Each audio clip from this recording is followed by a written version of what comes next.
There was a movie in the 1970s called Network, with a famous line from an on-air rant made by a deranged news anchor. "I am mad as hell and I'm not going to take it anymore."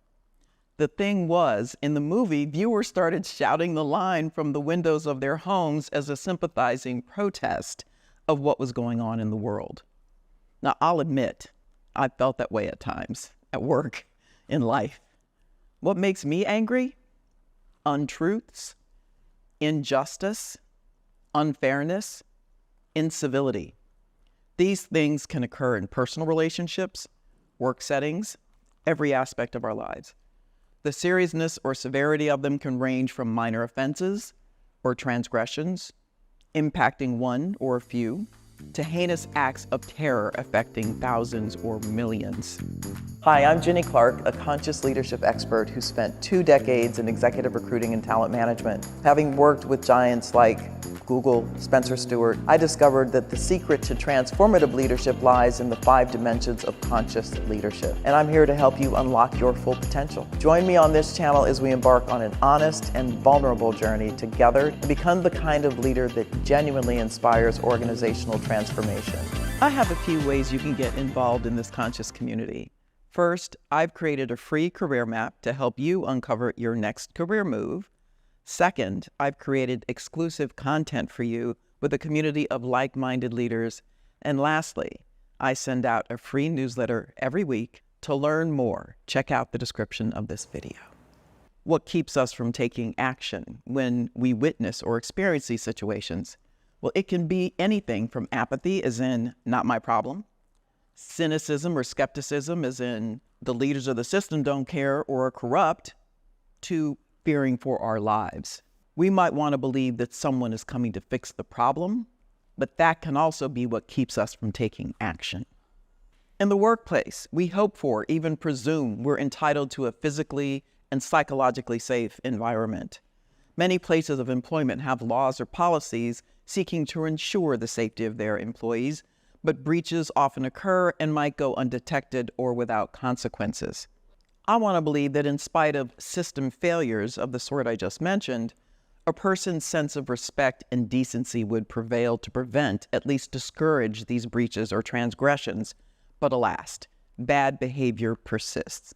The Society for Human Resources Management, SHRM as it's known, has started a civility index, noting that practicing civil behavior establishes a safe and empathetic environment where individuals can contribute their best ideas, knowing they will be heard and valued. They go on to say, civility is more than making others feel comfortable. It's about creating a dynamic, diverse, and productive workplace where everyone can thrive. Now, SHRM calculates that of the 161 million workers in the U.S., 171 million acts of incivility occur every day. That averages to more than 1 act of incivility against every U.S. worker every day. I think too many of us are putting up with some of these incivilities and transgressions, looking the other way, and internalizing or stuffing down our feelings. I think it would serve us better to get angry. I'm talking mad. It's time we start believing in our ability, individually and collectively, to affect change. We are not leveraging the agency we have as people sharing this earth. I, for one, am mad as hell and I'm not going to take it anymore. And here are some reasons why it's good to be angry. Psychology Today offered an article detailing 11 good reasons to get angry. Here are just a few. Anger empowers us. As opposed to fear driven by helplessness, anger makes us feel in charge and gives us a sense of control.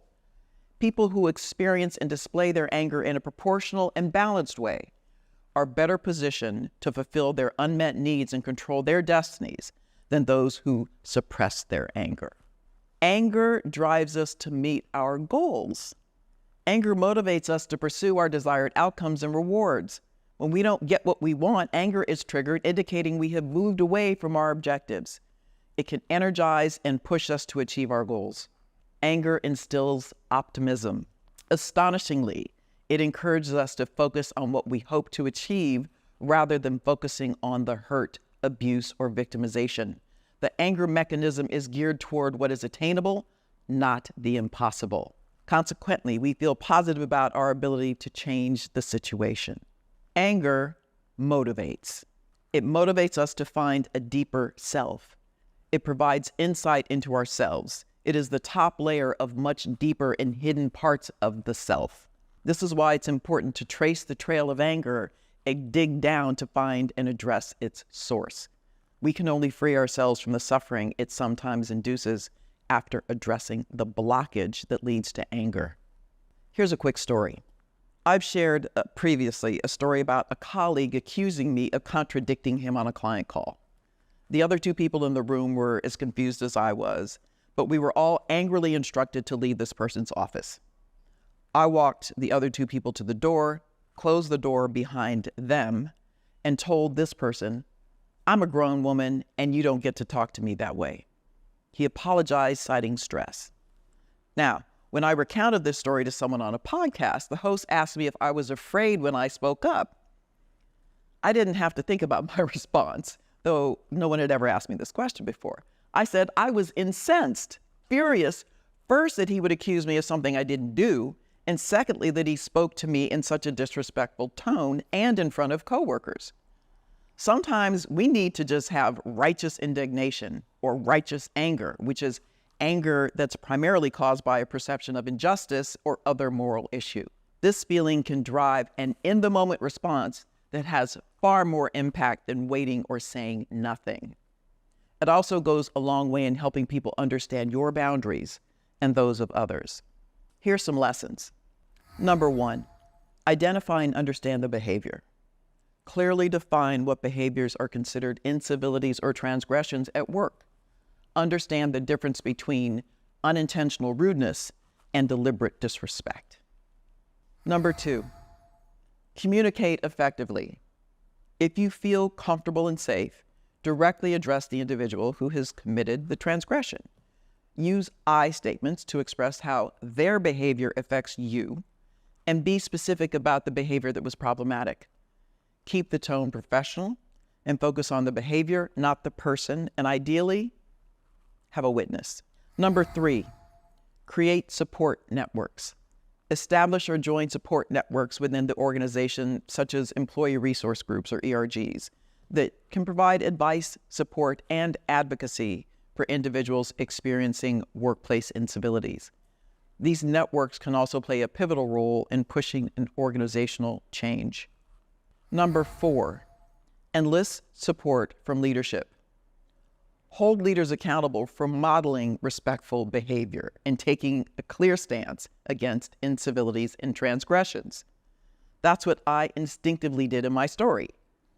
Leadership support is crucial in maintaining a culture that does not tolerate inappropriate behavior. So acknowledge and engage those leaders you observe who are showing up well as allies. Here's what I want you to take away. Allow righteous indignation to override fear and say something. Call out an injustice. Offer a solution. Model right action. Don't allow anger to overpower safety or good reason. Avoid violence at all costs. We don't have to be victims to systems that don't serve us. It's time we leverage our anger individually and collectively to act in ways that drive positive change. Stop thinking someone's going to come fix the problem. Instead, adopt what I'm calling an activist mindset. Activists believe that a world where human rights are respected is possible, and they want to make it happen. So do I, and I believe you do too.